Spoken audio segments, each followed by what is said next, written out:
来了。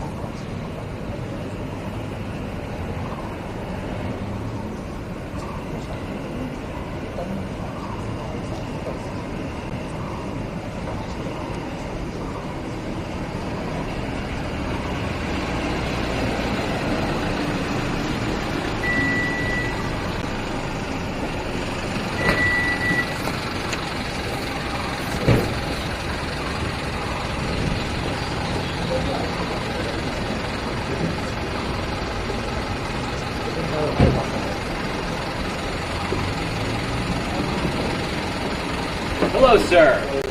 Long time no see. Welcome to Taipei. I'm not sure whether the last time you were here, we were having dinner. Okay, that's right. That's right. Joseph, you didn't have to roll out the red carpet. Lucky John.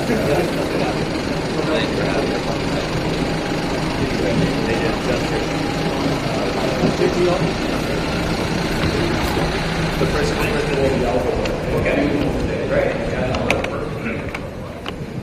So you'll say something, and I'll say something. I won't be saying anything. I'll just let you start. Okay, and then Roger. That's right. Does everyone want to say something, or just me and Roger? It's all up to you. If anyone wants to say something, you're more than welcome to come to the point.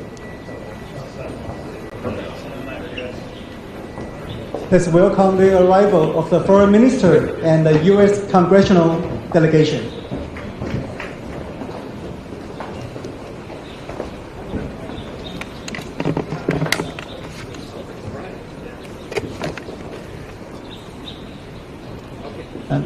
Ladies and gentlemen, good afternoon.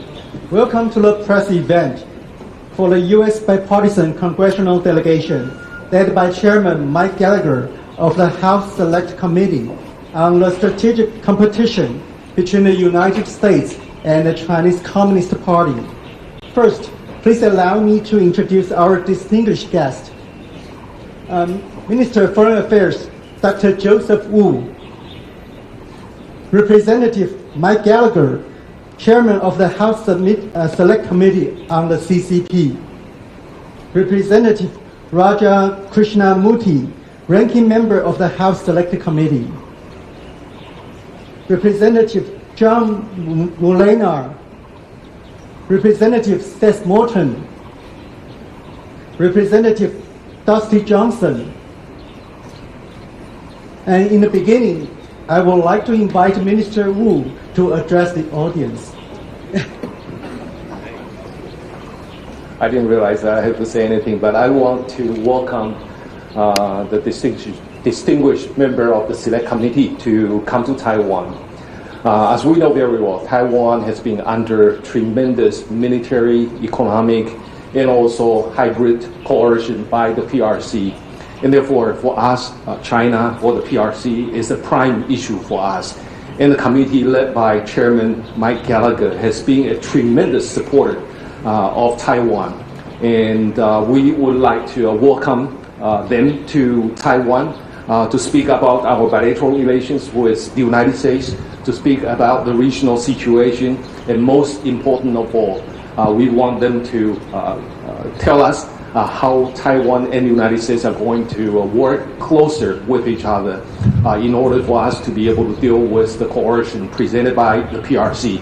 And on behalf of the Ministry of Foreign Affairs, I would like to extend my most sincere welcome to the members of this Select Committee. And now, let me invite the chairperson. Thank you so much. It's truly an honor to be here today, and this is my second trip to Taiwan. It's the ranking member's second trip to Taiwan. Slightly less fanfare traveling with me than with the Speaker of the House, Pelosi, at the time. Seth has been here. This is his second trip. We have two that are coming for the first time, but it's an amazing, amazing place, and I was eager to come back and look forward to many return journeys in the future. We had a fantastic meeting with President Tsai.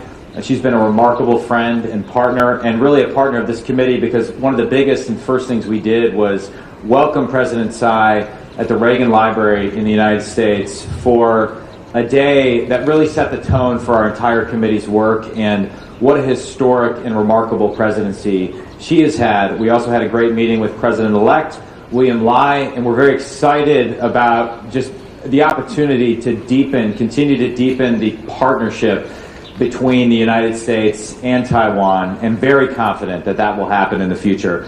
What you're seeing here today is a group of legislators, Democrats and Republicans, here on, I think, fundamentally a mission of peace, thinking through what we can do to enhance peace and stability across the Taiwan Strait. And the closer that we interact, legislators in America, legislators in Taiwan, I think the better chance we have at preserving the peace. And in the committee's work, it's clear that the foremost threat to peace and stability across the Taiwan Strait is the increasing aggression of the Chinese Communist Party.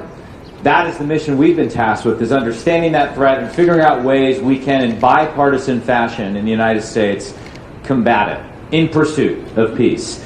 And one of the things I said in the very first hearing we ever did, I drew attention to something that an obscure Chinese academic wrote in 1991 in a book called America Against America. This was a critique of the nihilism and internal conflict he found at the heart of American society. These days, that academic is one of the most powerful men in the world, and his name is Wang Huning. He's a member of the 7-person Politburo Standing Committee, which is the highest governing body within the CCP. It occurs to me, after a year of doing this with my friends, that America Against America also describes the strategy that Wang, that Xi Jinping, and the CCP have pursued in the years since, in America, in Taiwan, and around the world. The strategy of pitting people against each other to undermine our countries and our resolve. It's also the strategy they pursue on the international stage. Divide and conquer. Divide countries, divide allies, divide partners, divide the free world. But being here today, I am extremely confident that that strategy is failing. Standing here together, we are evidence of that failure. Democrats and Republican, blues and greens, the people of Taiwan and the people of America united against authoritarian aggression. There's a saying, dictatorships like that which we see in China are much like ducks. On the surface, they appear calm and steady, but underneath, out of view, there's a lot of chaos. In contrast, thriving democracies are like the ocean. On the surface, they're chaotic, they're seemingly messy, they're not designed for efficiency, they're full of disagreements, especially when you have divided government like we have in the United States. But underneath those choppy waves, they're calm, they're strong, and they are unbeatable. Free people don't need a dictator to tell them what to think. They know the truth. They see the Chinese Communist Party for what it is, a Marxist-Leninist regime for which people are mere tools for the party. And free people know what is at stake, our dignity, our rights, and our freedoms. They know that this is about what kind of world we want to live in, and they're standing up for what's right. The United States, Democrats and Republicans, stands with Taiwan for your freedom and for ours. For as Taiwan goes, so goes the world. Taiwan must remain, as it stands today, a candle, burning freely, fiercely, and improbably against the darkness. So thank you to our friends in Taiwan for your hospitality. Congratulations on a remarkable election and another peaceful transfer of power. We look forward to doing everything in our power as legislators to deepening this partnership for decades to come. Thank you very much. Thank you, Chairman. Now I would like to invite Representative Krishnamurthy to say a few words. Thank you. Thank you. It's an honor to be here, and as I like to say, it's an honor to be any place they can pronounce my name correctly. So thank you. I was here at this very spot 2 years ago in a little noticed visit by then Speaker Nancy Pelosi. And we had a lunch on the other side of that door in that great banquet hall to talk about our relationship and how do we grow it, how do we deepen it, how do we strengthen it. And so that was a Democratic speaker who brought a delegation with her. And now we have Chairman Gallagher, a Republican, leading another bipartisan delegation here to continue that very dialogue. Now, today we had a variety of meetings, including with President Tsai and President-elect Lai, and I just have to say they were extremely productive, they were candid, and there was a lot of give and take, and we learned a lot. Here were my 3 takeaways from those meetings. First of all, there is deep, deep bipartisan support for the relationship with Taiwan and for the status quo, and no unilateral changes being made to the status quo.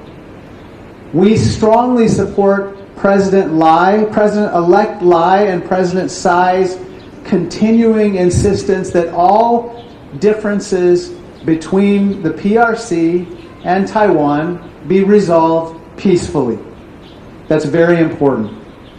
The second takeaway that I had was that the people of Taiwan, just as the people of the United States and people around the world, are watching what's unfolding in Ukraine very closely. Very closely. And in fact, at our meeting, President-elect Lai showed us a picture of what some people had grown in the way of blue and gold orchids in Taiwan in their symbol of standing by the people of Ukraine. But what was much more important than anything else in that conversation about Ukraine is making sure that the people of Ukraine succeed in beating back authoritarianism and the criminal invasion by Russia.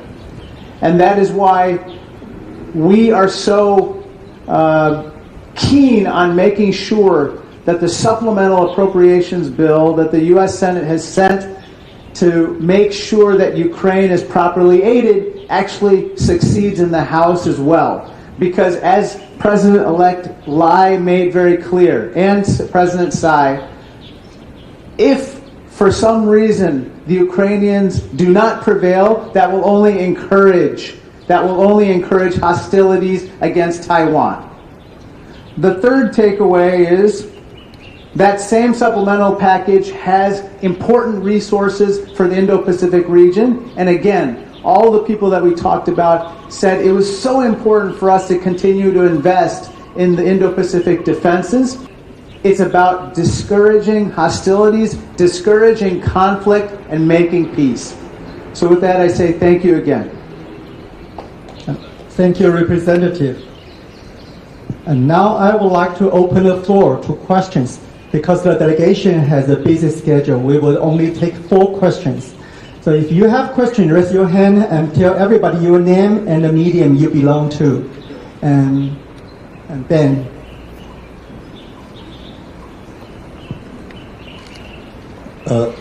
Thank you. I'm Ben Blanchard from Reuters.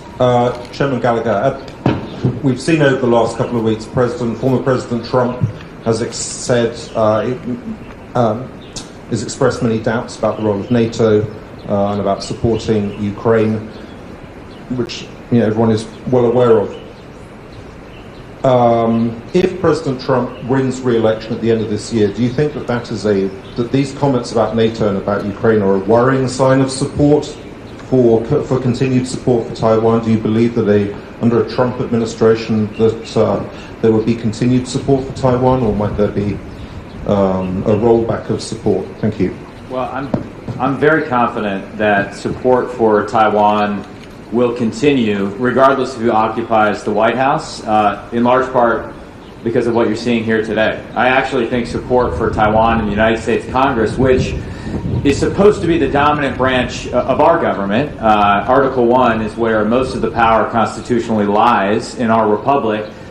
I see growing and extremely strong support for Taiwan. And if you look at the work of our committee over the last year, the first report we released, the first major bipartisan thing we did, was a set of recommendations called 10 for Taiwan, which passed unanimously out of our committee. And then we turned about 7 out of those 10 into legislative reality via the National Defense Authorization Act. So I'm confident, regardless of how the presidential election goes, that we will maintain our support not only for Taiwan, but also a posture of internationalism and engagement. I think we all recognize that for America to succeed, we need to have allies and partners, and we need to look for ways to deepen those relationships, particularly as we look to reset simultaneously our economic relationship with China and reduce our dependency on China for critical goods. The only way that works is if we intensify simultaneously our economic and technological partnerships with places like Taiwan. And there, I think we still have a lot to do. We've passed the double taxation agreement in the House in a tax bill. It needs to pass the Senate. I would personally be in favor of exploring a free trade agreement with Taiwan. There's all sorts of ways where we can revitalize that economic proactive agenda. And I think it's up to Congress to step up so that I'll say one final note on this, and I understand why the presidential election occupies such a big place and it is a source of media speculation. We've had kind of a debate in the last few months about certain things like what are the guardrails we should put on American investment in China? Should we adopt a stricter set of guardrails? And we get a lot of pushback from Wall Street and people in corporate America. But something I say to them is that it's actually better for Congress to step up and legislate a solution to this, even if you may disagree with it or maybe a little bit more strict than you would have come up with. Because if Congress does it, if the legislature steps up and does it, it will last far beyond a change in a presidential administration. Otherwise, we go back and forth wildly between executive orders, and that's just a recipe for chaos. So my confidence stems from the fact that on our committee, we've had a great degree of bipartisanship, and I want to make absolutely clear that I think the people of Taiwan should be confident that America stands with them, even as we sort through a very intense political season domestically. My name is Charlie Yang, and I'm with Liberty Times in Taiwan. And my question is for Mr. Gallagher. Sorry. We're seeing China's expansion in the Indo-Pacific region during countries with diplomatic ties with Taiwan. More recently, Nauru and possibly Tuvalu. What's U.S. response strategy, and how would you interpret such actions from China? Thank you. Great question. I think one thing that's come out of some of the tabletop exercises that we've done on the committee is that not only do we need to get the military investments right in the region, and I think that is the most important thing. We need to ensure that we're delivering on the foreign military sales that you've purchased, that we've approved, but have yet to be delivered. We have a $20 billion backlog. That's probably the biggest thing we can do to deter China and reduce its aggression.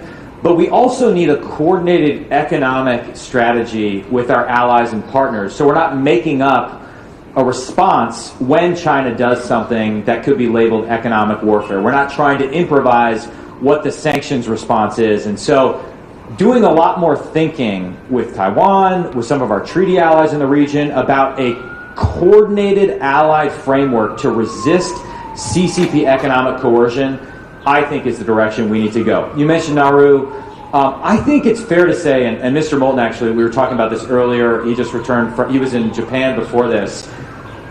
It's critical that American legislators get to the region and express support, particularly in areas where we tend not to pay as much attention to. For example, right now in the United States, we're having a debate about renewing and appropriating money for the compact and free association states in the region. Absolutely critical that we do things like that. Developing expertise in countries like the Philippines, deep regional expertise, Indonesia, area where we know we're just going to have to stay engaged. It's my experience that attention goes a long way. And we just have to show up. We have to be here in the region, constantly signaling to our friends that we stand with them, and constantly signaling to our enemies that we won't stand by as they pursue the route of aggression. Thank you, Chairman. Eric. Hello, this is Eric from CNN. Welcome to Taiwan. And I basically have a follow-up question to what Ben asked earlier. So over the last few months, obviously there have been growing debates in the United States about continuing to fund Ukraine in its war in its defense against Russia's invasion. What would be your message of reassurance to the Taiwanese people that they shouldn't be concerned about potential U.S. commitments toward Taiwan, given the internal divisions over Ukraine? Thank you. Well, what is it that Winston Churchill said about America? We can always be counted on to do the right thing after we've exhausted all the other alternatives. So just give us some time to exhaust the alternatives, and we'll eventually get there. But at least I'll speak for myself. I think and what we've heard today is that the outcome in Ukraine matters not only for Ukraine and American credibility, but for deterrence in the Indo-Pacific, for cross-strait deterrence. And increasingly what I see is a de facto alliance between China and Russia, and to a lesser extent Iran. It's you could call it an axis of authoritarian powers that is determined to undermine, if not destroy, American global leadership and our entire alliance structure that we've painstakingly built over the last several decades. And so I think it's important that we continue to fund with lethal assistance to Ukrainians, and also use this as a moment where we can revitalize our entire defense industrial base and make a generational investment in restoring our arsenal of deterrence so that we can surge production of and stockpile critical munitions here in the Indo-Pacific before deterrence fails. And that's absolutely critical because unlike Ukraine, Taiwan, as you may have noticed, is an island, and therefore it would be harder to resupply in the event of a conflict. We need to learn the lessons of why deterrence failed in Ukraine, apply them to the Indo-Pacific so that we don't find ourselves having to fight a war. We want peace, and though deterrence is very difficult, war is much more difficult. And so an ounce of deterrence is worth a pound of war, and that's what we're dedicating ourselves to, and I'm confident we'll find a way forward. I think that one of the most interesting things that we found at our hearings that we had recently is that, for instance, Secretary Pompeo, Mike Pompeo, Republican, came out very strongly in favor of this aid for Ukraine. Why? Because he said if we don't provide this aid to Ukraine, it's going to be viewed as a sign of weakness by our adversaries, making war more likely over Taiwan. Another thing that came out in that hearing is I'll remember this very clearly. A witness said, you can't be tough on China and weak in your support of Ukraine. You can't. You can't be inconsistent. And so that's why I'm telling everybody in good faith on both sides of the aisle, we got to get this done now. Not tomorrow, now. The moment we go back.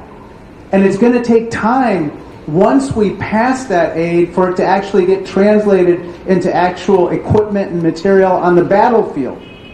And now is a time of desperation in Ukraine.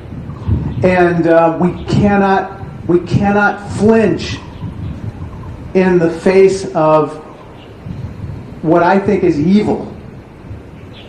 We have to perform at this moment. Thank you, representatives. So the last question goes to Joe. Hi, Senator. This is Joseph from Central News Agency in Taiwan. First of all, welcome to Taiwan to all the first or second time Congressman. You had mentioned about deterrence, and the last time you visited here in 2023, you expressed concern about the backlog, about the delay of the delivery of weapons to Taiwan. And now, exactly a year later, there's still the problem still there. So is there anything that the U.S. Congress can do to speed up that delivery process amid China's continued expansion? And another side note is that the last time you here is more secretive. Is there a reason why the last time you visit is more low profile and this time more publicly? Right? He'll say something and I'll follow up. On the first part, I think the Biden administration has done a tremendous amount to try to expedite the shipment of arms and articles of self-defense to Taiwan.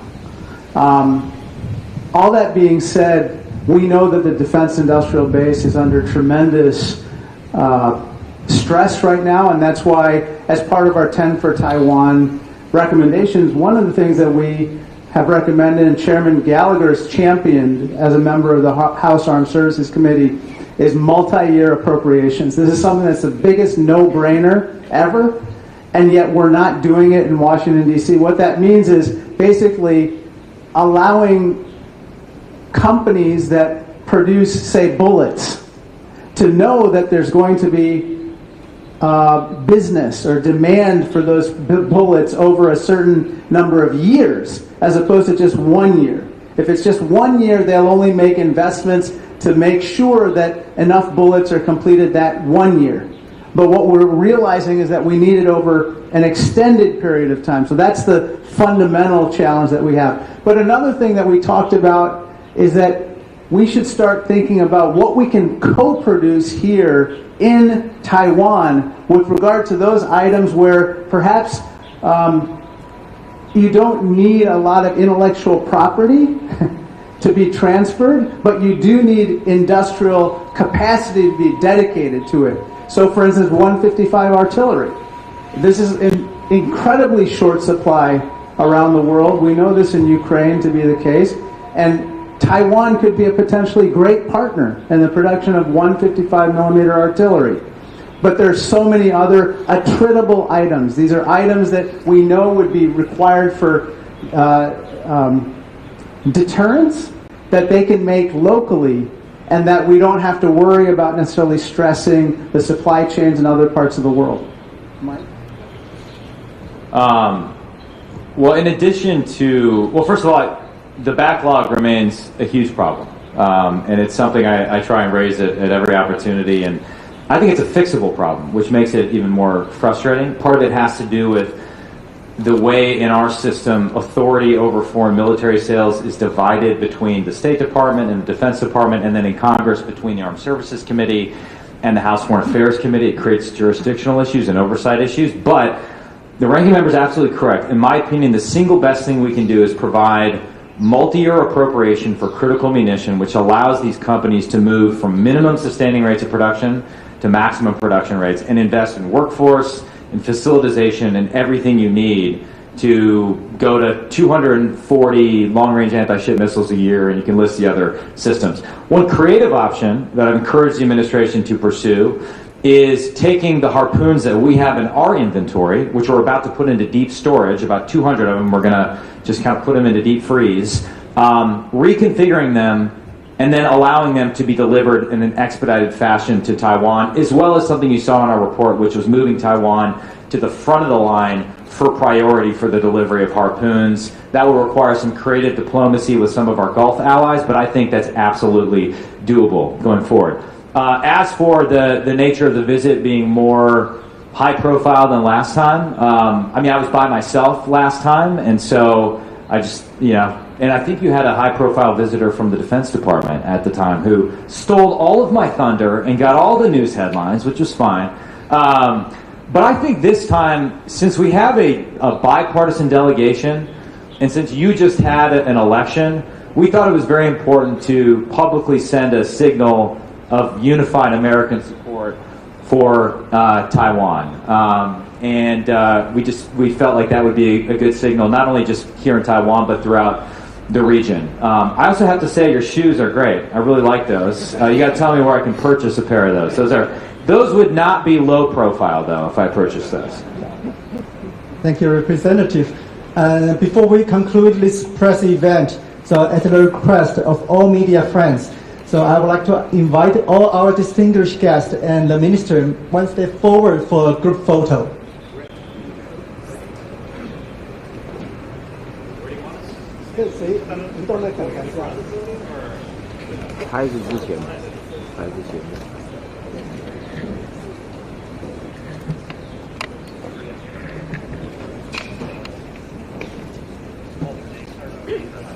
Head to Sophia. 3, 2, 1. Head.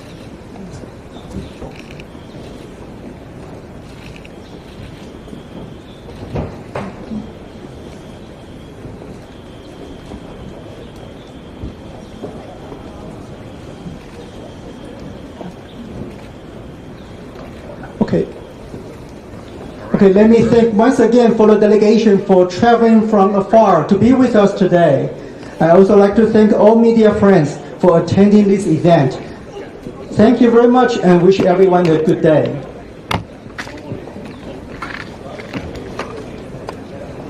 Thank you so much. Thank you. Thank you for your very well done. Yeah, of course. So, great. This is cool. Wait, so it's open to the public? Like people? Oh, it's not open. Hi, you guys got a wedding here? Yeah. Okay. Yeah, we're probably behind schedule. Yeah. Thank you. Wonderful. Thank you.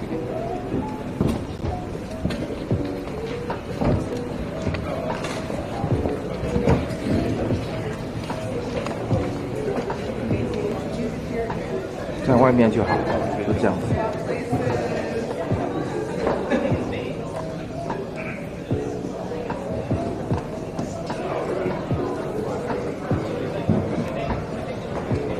OK。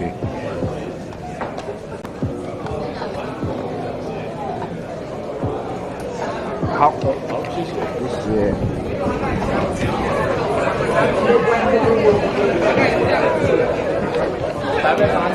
其实我在问说，just like it's been really like in the but I feel alright right now.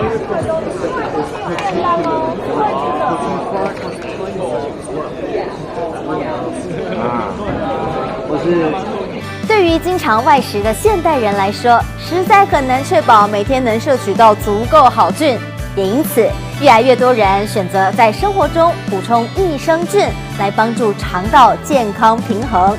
但市面上这么多的益生菌该怎么选呢？挑选具有专利认证菌株最重要。面对换季引起的干痒红肿，能调整体质的太阳星全效克菲尔益生菌就是一个稳定健康基础的好选择。金三角全效配方让肠道增加好菌。美国国立卫生研究院收录多篇学术报告，也证实了克菲尔的重要性。每天1包就是健康维持的好选择。如果你也想尝试，请上快点购健康下单，输入推荐代码，还可以享有额外优惠哦。每日克菲尔，让您的生活更健康美好。